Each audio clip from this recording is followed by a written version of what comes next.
Petr Yan tweeted to TJ Dillashaw, "How you doing, old cheater?" That's all he said. Before you think I misspoke, no, I didn't misspeak. That's what makes it so great, right? There is something about a guy when he gives an insult in English, but English isn't his first language, that makes it better. There was a fight between two guys, some kind of an argument. I can't remember who it was. Maybe you guys remember the story and you can remind me in the comment section. But a guy, you know how the guy, hey, I'll step outside, I'll fight you right now. Fight you in the street right now. I'll meet you out back. You know how that's like an expression. You've heard that since you were a little kid. Some guy told him, I'll go outside, I'll fight you in the garden right now. The garden. The garden doesn't work as an insult, right? It's got to be the alley. It's got to be the streets. It's got to be the backyard.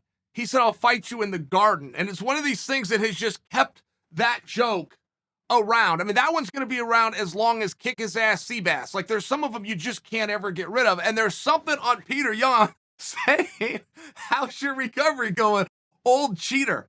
And I imagine it drives the 135-pounders crazy that the public gave TJ a pass. But they did. And TJ did everything right. He got flagged for substance, and he said, well, yes, I'm not surprised that you found that because I took it. Well, you know it's against the rules? I sure do. I found something that makes me better at my job, and I took it. So go ahead and punish me. And they did. Huge punishment. Took a championship away. Took it from him. Stripped him. Stripped him of his pay-per-view points, the financial implications, the sponsor, everything TJ went through. A lot of people looked at it and said, hey, that was too much. A pound of flesh, but boy, you took that guy's belt, you took his money, you took his reputation, and TJ wasn't afraid to show his face. TJ told anybody that would ask about it, no excuses. Told him what happened.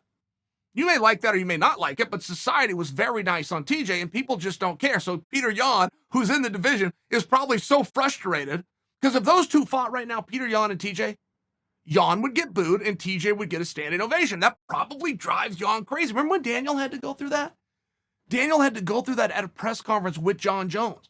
Daniel thought everybody's going to love me just because they're going to hate this guy. Right after Jon got flagged for cocaine the first or second or fifth time. And Jon Jones responded, I kicked your ass high on cocaine. And the crowd went crazy for Jon.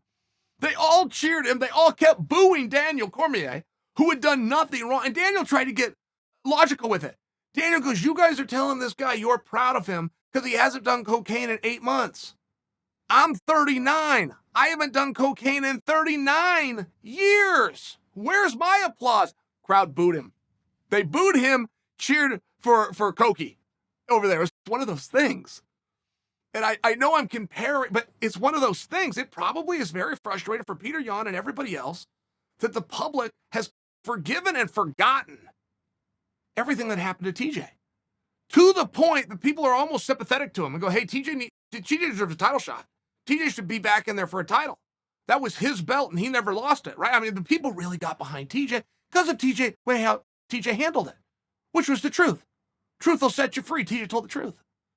So when Yan brings up old cheater, I assure you, we're going to have so many fans that don't even know what he's talking about, that have forgotten that ever happened with TJ. It was years ago. They've forgotten. We're going to have new fans that have the foggiest idea what he's referring to at all. It is still interesting. I'm finding Petr Yan more and more interesting.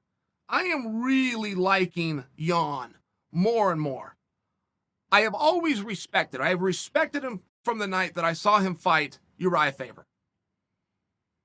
I have appreciated him, but now I'm enjoying him. How's recovering going, old cheater? Simple line. It's simple. It was mean-spirited. And now we have something to talk about because why? Why would Yan even say TJ's name?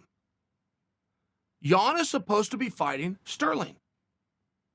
I saw Sterling over the weekend, by the way, guys. He looked great. He's lean. He hasn't gained a pound, smile on his face, happy to be in New York.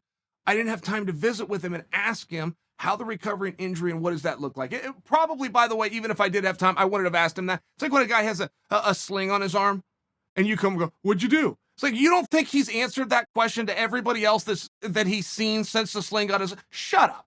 Like, right? Like, this is such an obvious one. I probably wouldn't have asked Aljo in fairness. But now that I'm seeing that Yan is saying TJ's name, does that mean that Yan doesn't want to wait for Sterling?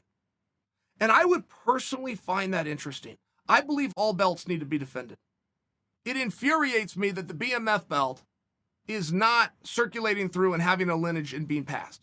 It infuriates me. I do not agree with it in the least.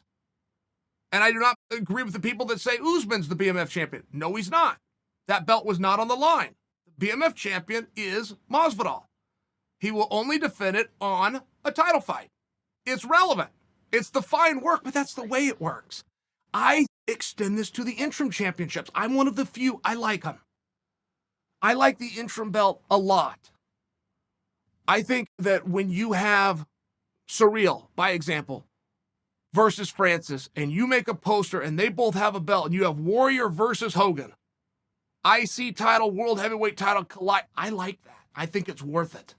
I like opportunity. I don't like anybody to hold it up. I don't like closet champions for any reason. Whatever your excuse, if you're in the closet, you're in the closet. And the rest of everybody else needs to be able to pursue their dream and get on with it. I love the interim belt. But the interim belt should be defended. I also believe that. And it sounds like Jan is considering defending the interim belt against TJ. I sure made a lot out of one tweet that said nothing about that. But how else do you explain it?